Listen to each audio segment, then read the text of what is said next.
Hi, I'm Kim Vanell. It's Friday, October 10th. Today, a ceasefire in Gaza is set to begin as Israel signs off on the deal. US troops prepare to deploy to the region as part of a security task force. New York Attorney General Letitia James is indicted. And Russia's industry titans go to a 4-day work week as sanctions and the war in Ukraine continue to bite. This is Reuters World News, bringing you everything you need to know from the front lines in 10 minutes, 7 days a week.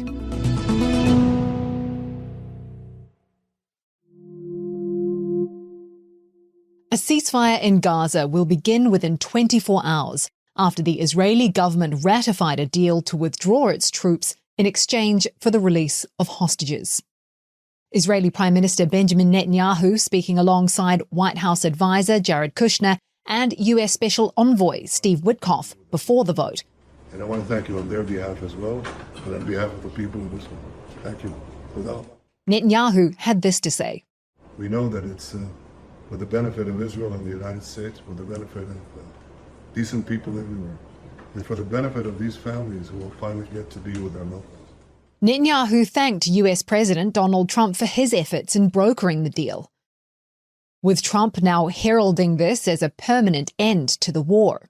And I think it's going to be a lasting peace, hopefully an everlasting peace. Peace in the Middle East. Trump says the hostages in Gaza will be released on Monday or Tuesday, but he notes that some of the hostages' remains may be hard to recover. Trump himself will head to Egypt on Sunday for a signing ceremony and has been invited to speak in the Israeli Knesset. It would be the first time a US leader has done that since George W. Bush in 2008.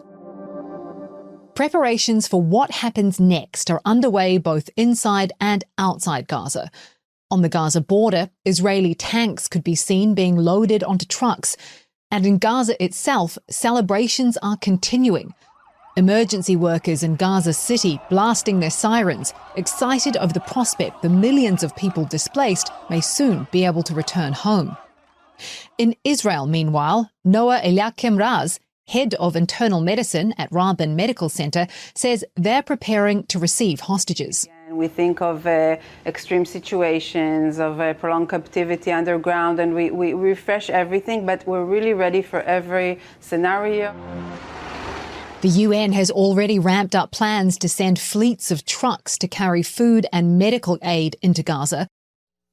We will aim to increase the pipeline of supplies to hundreds of trucks every day. That's UN aid chief Tom Fletcher. He says shelter and cash for basic food needs will also be provided. UN Secretary-General Antonio Guterres has called for red tape to be removed to ensure safety and access for humanitarian workers. In the wake of the ceasefire deal, a huge field was ploughed with the words Nobel for Trump. But it wasn't enough. Here's Reuters World News producer Carmel Crimmins.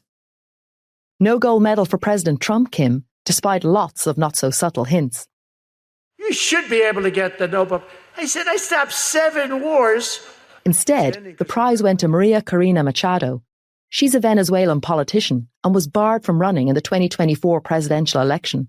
She's the country's most popular opposition figure. Over in Oslo, I asked Gladys Fouché if Norway was bracing itself for any potential blowback after Trump failed to win. This level of attention this year is beyond anything that's happened in previous recent years, I would say.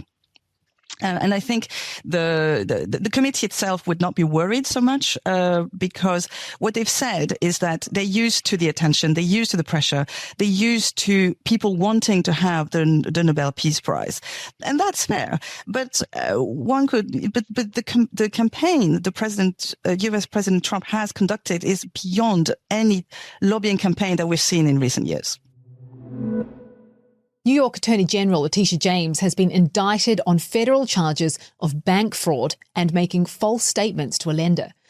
The Justice Department says the case stems from a mortgage application for a Virginia home where James allegedly misrepresented the property as her primary residence. James, a Democrat and longtime critic of Donald Trump, called the charges baseless. This is nothing more than a continuation of the president's desperate weaponization of our justice system. She's due in court later this month.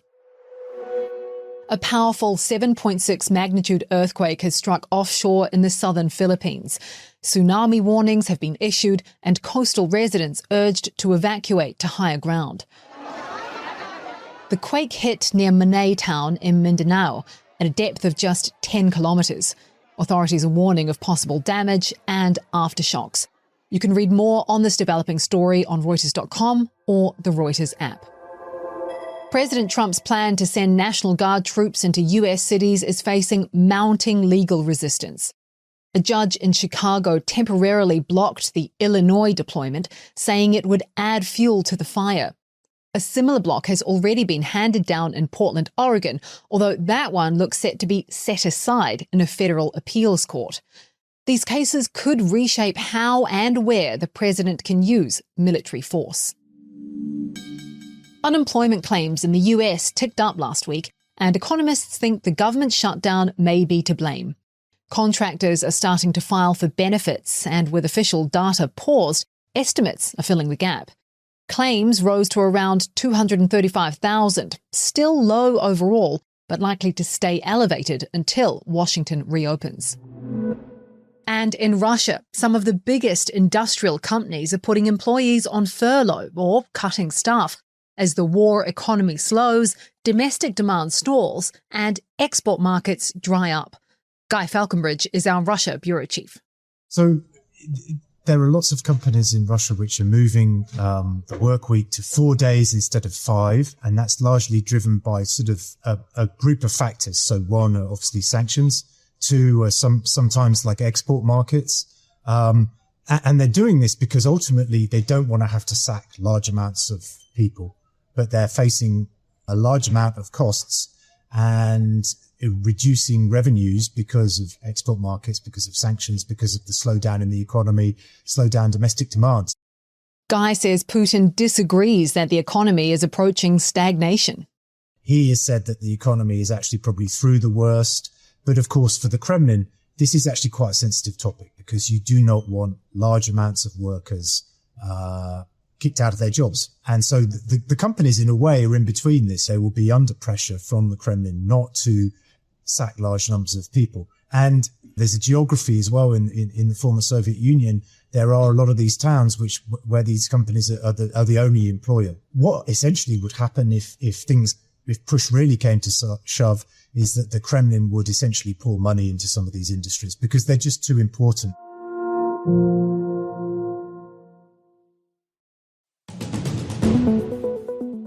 And for today's recommended read, a recommended listen. Christopher Walljasper takes you on assignment to Kalundborg, Denmark, home to Novo Nordisk's production empire and the location where the key ingredient in weight loss drugs Wegovy and Ozempic is made.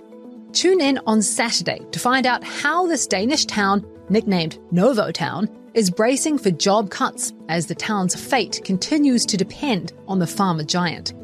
For more on any of the stories from today, check out Reuters.com or the Reuters app. Don't forget to follow us on your favourite podcast player. If you're listening on a smart speaker, just ask for the latest news from Reuters 7 days a week. We'll be back tomorrow with our daily headline show.